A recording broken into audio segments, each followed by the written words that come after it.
Muy buenas tardes, espero que el Señor les esté bendiciendo. O buenas noches, ya. Espero que el Señor les esté bendiciendo en este día. Vamos a comenzar con la clase de homilética. Vamos a estar viendo acerca de un poco de las expresiones. Ya vamos a empezar un poco de las expresiones, la forma de expresar los discursos. No es lo mismo para las clases, ahí sí puede haber un poquito de variante, pero también puede serles útil para usted, hermana, que da devocionales o que quiere dar devocionales a damas, a señoritas, que no es lo mismo que una clase. Una clase se usa pizarrón, se usan un montón de cositas, como diríamos, material didáctico.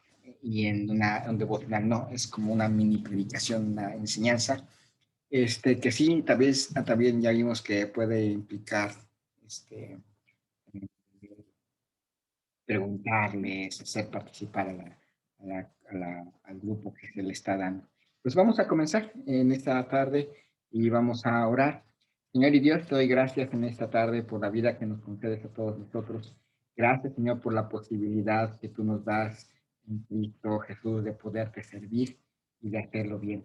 Dios, Señor, danos de tu poder para que cuando estemos frente a grupos, frente a hermanos, Señor, seamos de bendición, seamos canales de bendición a ellos y a ellas, Señor. Bendice, Señor, a cada uno de nosotros.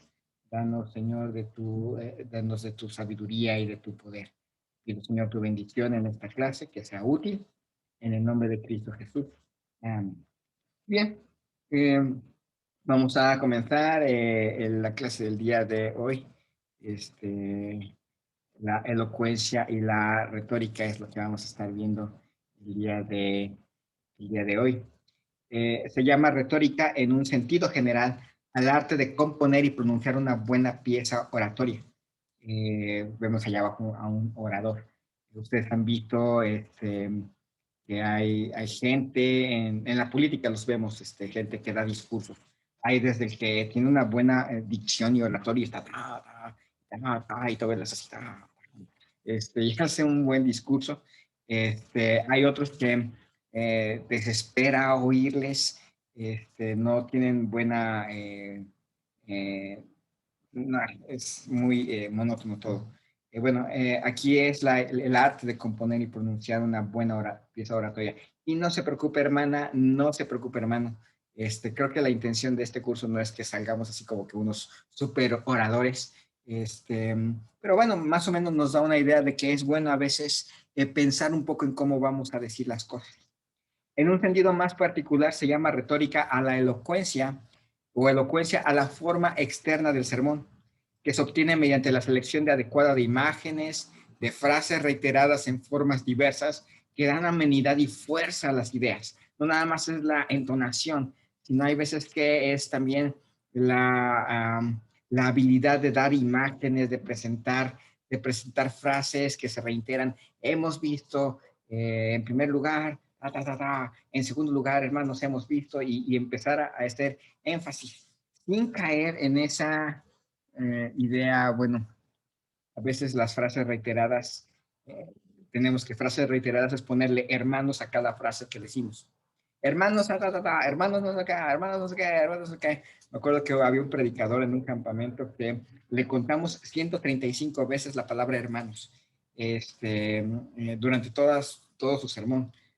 Ya se imaginaran, era como que un excesivo de la palabra hermanos. A eso le llamamos muletillas. Todos tenemos muletillas.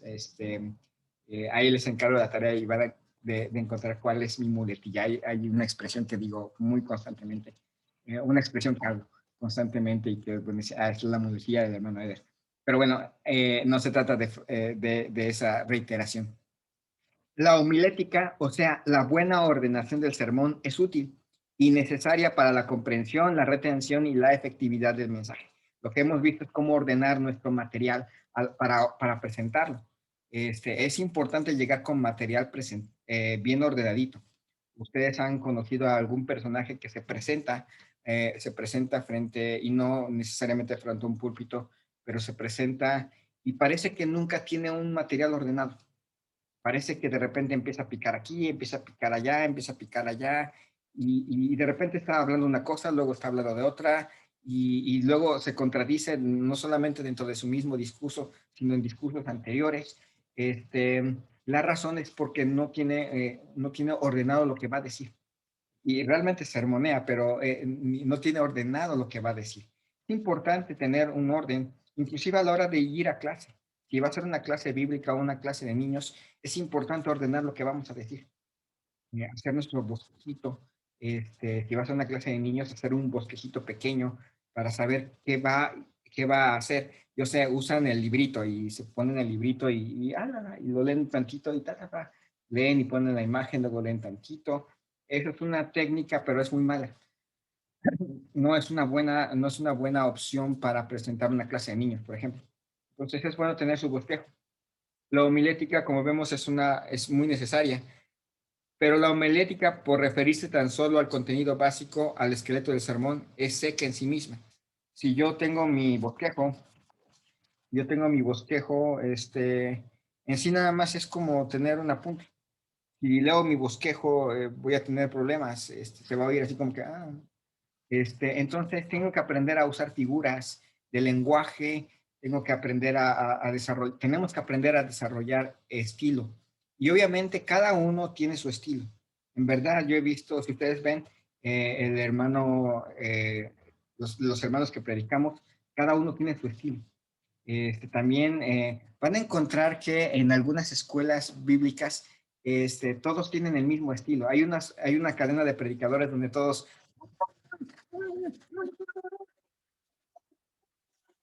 son iguales, todos los predicadores que salen de esa escuela son iguales, no tienen otro estilo. Hay otros cuyo estilo es muy, ¿cómo diríamos? Muy intelectual. O sea, muchas leí un libro, leí en otro libro y muchos datos. Esa es otra escuela. Entonces, eh, tenemos nuestras escuelas y nos inculcan a veces nuestro estilo, pero luego surge el estilo personal, el toquecito que hace que cada predicador sea diferente, que hace que cada maestra sea distinta, que cada dama que da un devocional sea diferente. Todo ese tipo de cosas surgen en, en, eh, dentro de la presentación de los sermones. Podríamos decir que si la homilética es el esqueleto del sermón, la apologética, los nervios, y la sangre del cuerpo oratorio, la retórica, y la sangre del cuerpo oratorio, la retórica, es la carne y los músculos, lo que le da el relleno, lo que hace que a la hora de presentar la clase o presentar el discurso le dé forma. Las maestras de niños van a tener que darle su estilo para que la clase no sea nada más como que, y entonces Sansón le dijo Dalila, no me cortes el cabello. O entonces,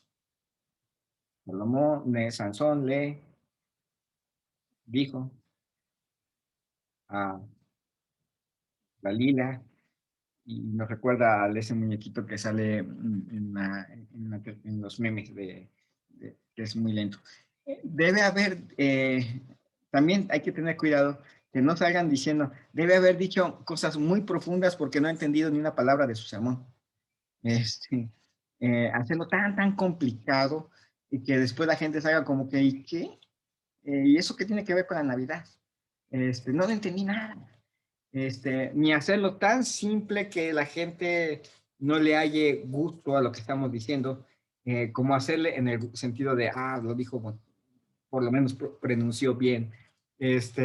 A hacerlo tan complicado, lleno de palabras rebuscadas, buscamos en el diccionario 20,000 sinónimos de la palabra hacer, que la gente salga diciendo, no le entendí nada. Hoy en día hay en nuestras iglesias gente capaz de ver si estamos fingiendo un estilo de oratoria o es nuestro propio estilo. Hay gente que puede notar, está imitando a alguien, este está sacando su propio estilo. Hay combinaciones. Puedo decir que en cierta manera mi forma de predicar es una combinación. Sí hay alguien que le gustaba cómo predicaba y trataba de emular hasta cierto punto, pero también surge mi estilo, mi forma de hablar. Una de las características de una persona, de un buen orador, es que puede hacer una plática propiamente como cuando hace sus pláticas normales. Entonces, si no acostumbra a hablar con los demás y quiere ser predicador, le va a costar un trabajo tremendo, porque tiene que tener esa habilidad de conversar. Imprescindible leer mucho y bien para poder adquirir un buen vocabulario propio. Es importante, empezando con la Biblia. La Biblia es lo primero que tenemos que leer y leerla bien y leer mucho de ella. Pero también es importante leer, y no nada más, alguno diría, pues nada más tenemos que leer El Progreso de Peregrino, 1, 2 y 3, y libros cristianos. No, hay buenos clásicos de la literatura universal, libros de historia, no se le ocurra TV y novelas. No, eso no tiene mucho que enseñarle. Mucho que enseñarle, a veces el periódico, pero a veces también es muy tendencioso. Pero sí es importante leer mucho y leer bien. Aprender a leer bien le va a ayudar a encontrar nuevas palabras, más palabras de las que normalmente tendría, a saberse más palabras y que son entendibles. Y si no les entiende, pues hay que buscar en el diccionario, comenzando con la Biblia, sí. Luego hay palabras que uno dice, ¿qué será esto? Y la busca en el diccionario y, a eso se refería. Y uno termina aprendiendo más acerca de la palabra de Dios y termina uno aprendiendo más de vocabulario. También es bueno leer libros de oratoria que le permitan obtener consejos eficaces en la presentación de sermones. De vez en cuando echarse un librito de oratoria no haría daño realmente. Eh, Dentro de todo esto, pues hay figuras de lenguaje que podemos usar, como la metáfora. La Biblia es rica en el uso de metáforas debido a la pobreza del lenguaje hebreo. Estaban obligadas a usarlas para expresar lo que no podían hacer con palabras específicas. Me acuerdo mucho de no es metáfora, bueno, una figura de lenguaje muy chistosa. Cubrirse los pies. Este, la menciona por lo menos dos veces, me acuerdo. Una cuando Eglón, el gordito, lo destripa a Oz y cierra la puerta a Oz y huye.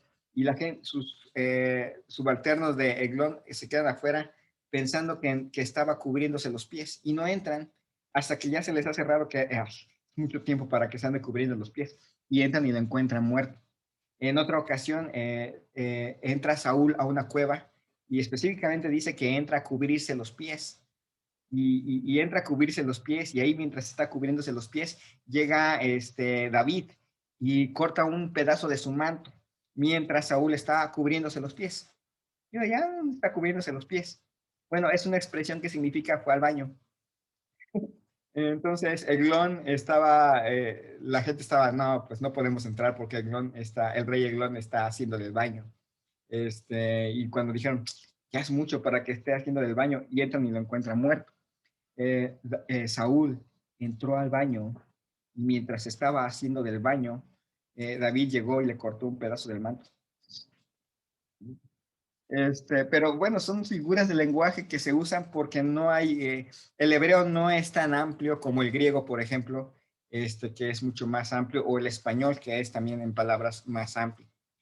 Job es un libro donde el diálogo se desarrolla mediante metáforas. Normalmente está hablando de imágenes, de expresiones para mostrar verdades. Cristo, nuestro Señor mismo, usó de este lenguaje, especialmente en las parábolas. El reino de los cielos es semejante a, y empieza a mencionar algo. Hoy en día no es muy común, pero aún se puede usar para enriquecer el lenguaje. Por ejemplo, ahí está una imagen, el sol es la linterna de la tierra. O cuando un esposo le dice a su esposa, ve la comida y dice, eres un sol. Y ay, gracias, es que quemas todo. Entonces, ese tipo de lenguaje es metafórico y se puede usar. No es común que usemos metáforas, pero si se le llegan a ocurrir metáforas a la hora de predicar o de dar un devocional, hay metáforas, por ejemplo, la metáfora comparativa es la más usada en Proverbios, en la que aparece un concepto principal y luego un secundario que sirve para ilustrar el primero. A veces una idea sirve para comparar varias cosas al mismo tiempo y pone como ejemplo Proverbios 11:22. Proverbios capítulo 11, versículo 22.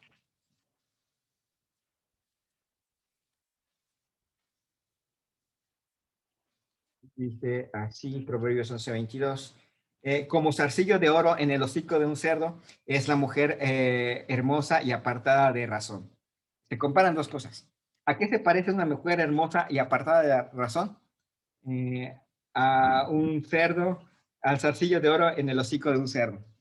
Me da mucha risa siempre que leo esa comparación, porque creo que también se debe de aplicar a los hombres. Cuando están, aunque no tanto porque pues, no hay una expresión de hermosura en los varones, pero da esta idea. También el hombre Messi sin razón pues, es como tener dinero y una persona que no sabe usarlo. Entonces es algo similar. Entonces es una metáfora comparativa. La antítesis es una forma, bueno, la antítesis es una forma literaria que consiste en comparar dos cosas opuestas para poder resaltar alguna característica de entre ellas. Un ejemplo de esto está en 2 Corintios 5:21. 2 Corintios, segundo episodio del apóstol Pablo a los Corintios, capítulo 5, versículo 21. Al que no conoció pecado, por nosotros lo hizo pecado, para que fuésemos hechos justicia de Dios en él. Y se ponen dos cosas opuestas. El que no hizo pecado, por nosotros lo hizo pecado, para que nosotros, que somos pecadores, pudiéramos ser justos. Entonces, eso es otra forma de expresar dos cosas diferentes. Una cosa, compararla con otra, para resaltar una de ellas. La interrogación y admiración. Eso ocurre muchas veces ahí en Job capítulo 7, por ejemplo. Job capítulo 7. No vamos a ver todo el pasaje, pero dice en Job 7,